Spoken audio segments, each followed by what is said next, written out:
The World Wide Web, or the Internet, was invented in 1989 by the English physicist Tom Berners-Lee. This marveled invention was created by concepts from earlier hypertext systems. A more straightforward definition is millions of computers connected through an application filled with user-generated content. Without a doubt, the Internet has become the world's library. The content that can be displayed on your screen is almost endless. This can be very useful and comforting, but since its creation, people began to express concern about its use. More than a few groups feel that the World Wide Web seems threatening because of its ease of access. However, others see that the Internet has become something that is proficient and can be used to spread and expand knowledge worldwide. Whatever the problem may be, governments are feeling the need to censor certain material on the Internet. I believe that due to its valuable resources, the Internet should be not censored because censorship would impede Americans' First Amendment rights. Some regulations have become helpful, but nevertheless, we can create better methods of education and protection than censorship. In addition, the United States created the First Amendment in the Constitution to protect the right to freedom of religion and freedom of expression from government interference. Cornell University of Law's website also states that the freedom of expression consists of the rights to freedom of speech, press, assembly, and to petition the government for the redress of grievances, and the implied rights of association and belief. This means that the government does not have the right to take away the Internet's freedom that contains speech or the press of the American people. The Internet's shortage of censorship encompasses the American freedom because of the First Amendment. However, in other countries, they have established a strict set of regulations. For example, China has made it official to fine their citizens 15,000 yen, which is $1,500, if they violated their enforced guidelines. Wikipedia.org also states that more than 60 Internet regulations have been made by the People's Republic of China, and censorship systems are strongly implemented by regional branches of state-owned ISPs, business companies, and organizations. Although China is a communist country, these acts still seem unconstitutional in the United States. Americans have every right to express their ideas and information on the Internet. Regulations should never be produced if it interferes with the Constitution. The most vital element of freedom of expression is the right of freedom of speech.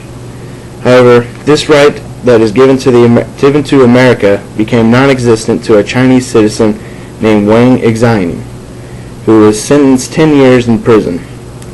Ant.sillydog.org explained that according to the court's written ruling, Wang had edited, published, and contributed articles to 42 issues of 2 political e-journals. He also advocated for open elections and separation of powers in the government. Now, being entitled to your own opinions is a given right to me. It's one's personal beliefs. Should this man really deserve 10 years in prison for such a non-threatening act? I don't think so. Of course, many Americans wouldn't think so either. It's unconstitutional. If it is seen to be right or wrong to an American family, should they be the ones to filter out other beliefs? In my opinion, information revealed to families and their children should be the parents' responsibility. Furthermore, even if the Internet has censorship, the difficult problem would yet be solved. The websites that give unfavorable examples are also known in other media. The TV, for example, is filled with mountains of motion pictures that involve dangerous examples such as the use of drugs and murder. Also, magazines can traumatize a life. They are consisted of ideas to recreate how a person acts or feels. For these reasons, many families, parents, prepare themselves to keep their children away from things they shouldn't be viewing. In a way, if censorship is allowed, it should be governed by family only. No one wants their kid to look up inappropriate material on the Internet. Despite the danger and risk associated with and around the World Wide Web, it should still be safe haven from censoring and a place where people can go and speak their minds. If you feel that certain material should become censored to your family, then there are also alternatives to this problem. One solution is to download software onto your computer that has been created just to filter the World Wide Web content and let only what is desired by the user to get through.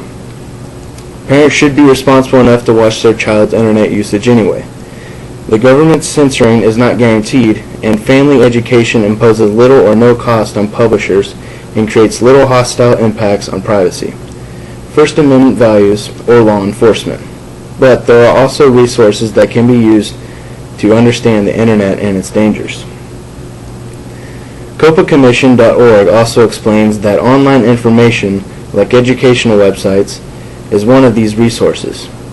They do not directly prevent access to harmful material to minors, and online information resources are essential to protecting children, as they can effectively provide access to technologies, information for families online, and hotlines to reach and report to authorities. Although people have the right to decide for themselves about what is right and what is inappropriate, censoring material pertaining to these subjects would be unfair to those people who enjoy it. This is why the government feels that they should interfere with these problems, like China. Lastly, there is absolutely no doubt censorship on the web would be a challenging task to the government. Besides, it would be costly, and we should worry about bigger things. According to Google Answers, a source from Berkeley says that 7.3 million new pages are added every day. The rate of growth is, taking an average estimate, 0.1 terabytes of new information per day. If this was true, then the government would have to investigate and invest large amounts of manpower and time that is similar to China's efforts on censorship. Wikipedia.org states that the People's Republic of China has a large amount of internet police, and it's estimated at more than 30,000 men and women. Also, critical comments appearing on the internet forums, blogs, and other major portals in China are often erased within minutes. These are costly maneuvers made by some governments in the world, and the question that comes to mind now is, would it be worth it? If America spends millions, perhaps billions of dollars to censor material on the internet, would people find it helpful? To break the First Amendment and go beyond what our forefathers sought to prevent and prevail is wrong.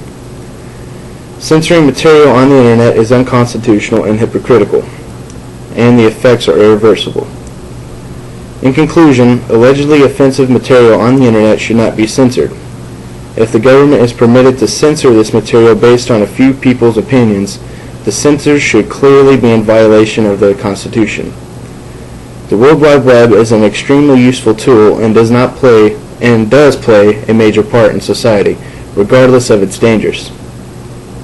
The internet has a gigantic role in the growth of technology in America and in the world as well. We should accept that we have such an amazing thing in our life.